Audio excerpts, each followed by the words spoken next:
in Maryland.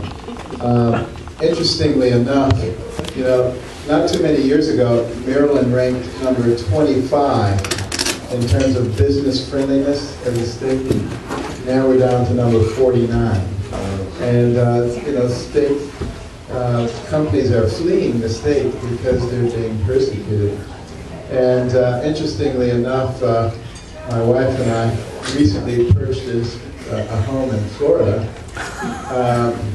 And we have found so many people from Baltimore down there. It is unbelievable. We can have a whole community of just people from Maryland who are trying to flee being, completely taxed to death. And interestingly enough, the taxes are so high in Maryland that you can buy a home in Florida and pay for it with the taxes that you save. So why give the money to the government when you can put it in your own portfolio and have a nice home in Florida to live? So, this is the reason that we need to bring some reasoning back to the state. The only reason that the state is doing well is because we have so many federal employees there. And that obviously is because of the tremendous expansion and growth of the federal government. These are all things we need to do something about. And I'm confident that Charles Lawler is the right person to do that. He has the right temperament and disposition. And people have said that if you're not a flaming Democrat, that you probably are not going to be able to win in a state like Maryland. But, he has a winning personality, the right kind of family structure that I think really a lot of people could identify with. And interestingly enough, and this is something that sometimes people don't understand, they think that a lot of people will not vote for him if he's not a Democrat, who are black, and that's not true.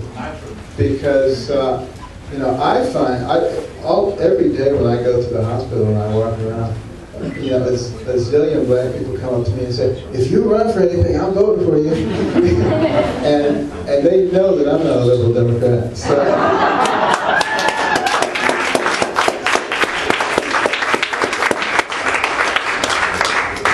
Of course, that's one of the things that does terrify some of the left wing, because for them, it's all about voter base.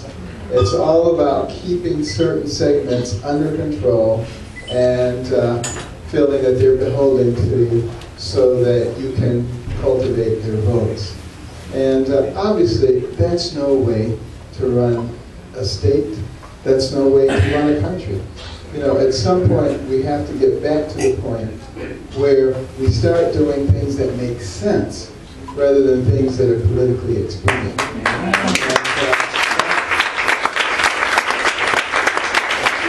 That, unfortunately, is where we are today. I'm delighted that so many of you have come out. I saw Herman Cain when I first came in. I think he has to go to another affair. But just delighted to see the kinds of people who have turned out for this. I really think, despite them saying that Maryland is a solidly Democratic state, I do think there are some rational people there. And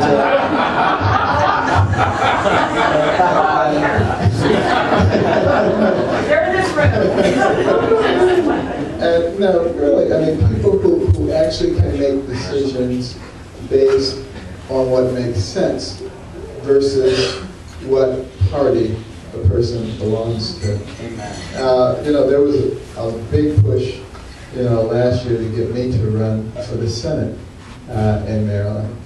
And, I continue to say I'm not interested in going into politics. But it is kind of funny to think about. Can you imagine that race? Ben Carson versus Ben Cardin?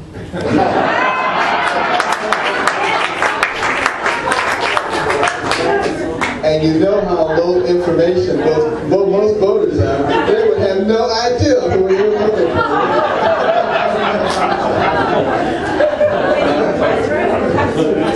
I suspect so.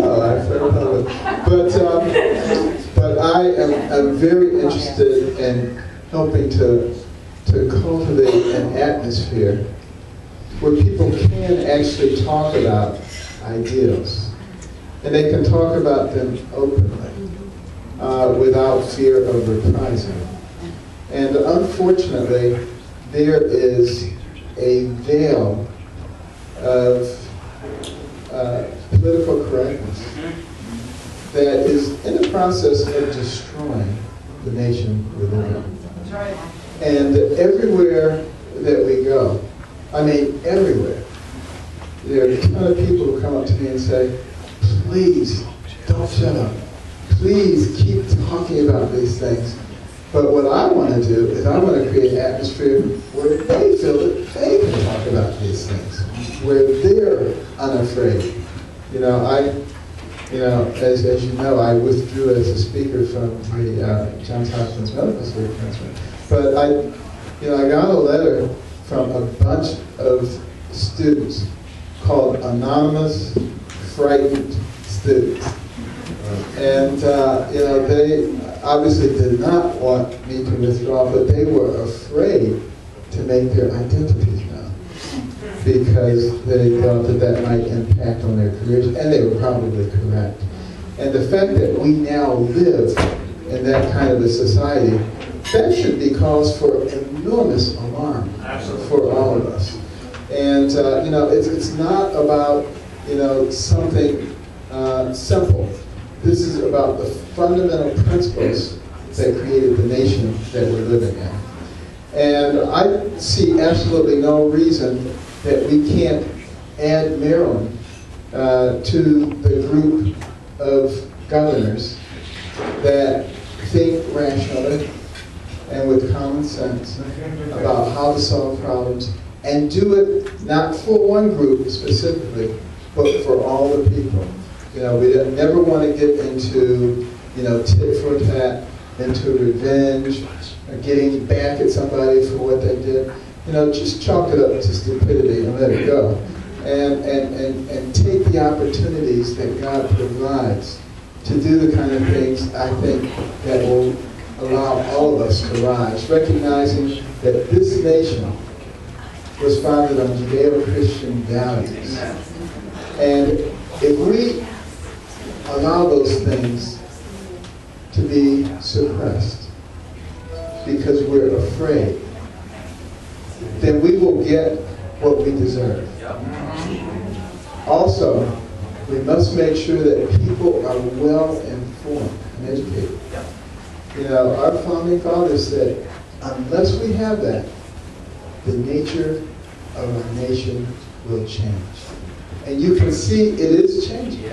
Because people are so easily led by the nose that they don't even pay attention to what's happening. They just listen to the flowery words that are spoken. And unless we begin to talk about this, and it's one of the reasons that I feel compelled to continue to talk about it, and I am not going away. There are those.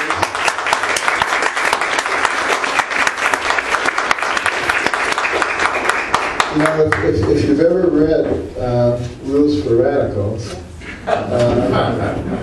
by Walensky, you know that rule number 1 says, first of all, you try to make yourself seem bigger than you are.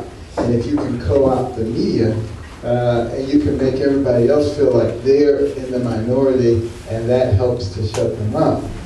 And then rule number 5, if somebody is sort of like getting out of line, ridicule and tell a lie and continue to repeat that lie. And then rule number 13, you try to isolate them. And that most people can only withstand that for a few weeks before they disappear. If it's an organization, it has to be more sustained. Well, see, they thought that a few weeks and I would go away. But see, what they don't realize is that I am a big organization because God is there.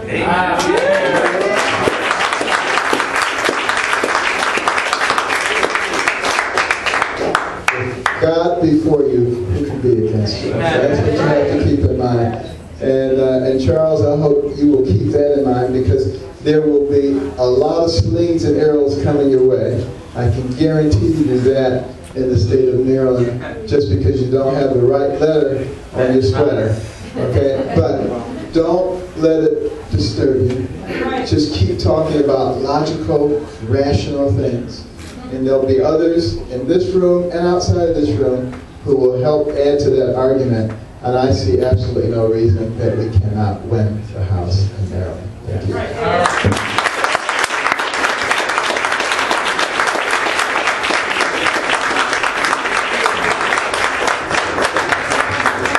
Thank you so much, Dr. Van Carson, Armstrong Williams, Herman Payne. I appreciate everybody here being here today. And we're going to close this out with a little bit of fun with My Girl, like I promised.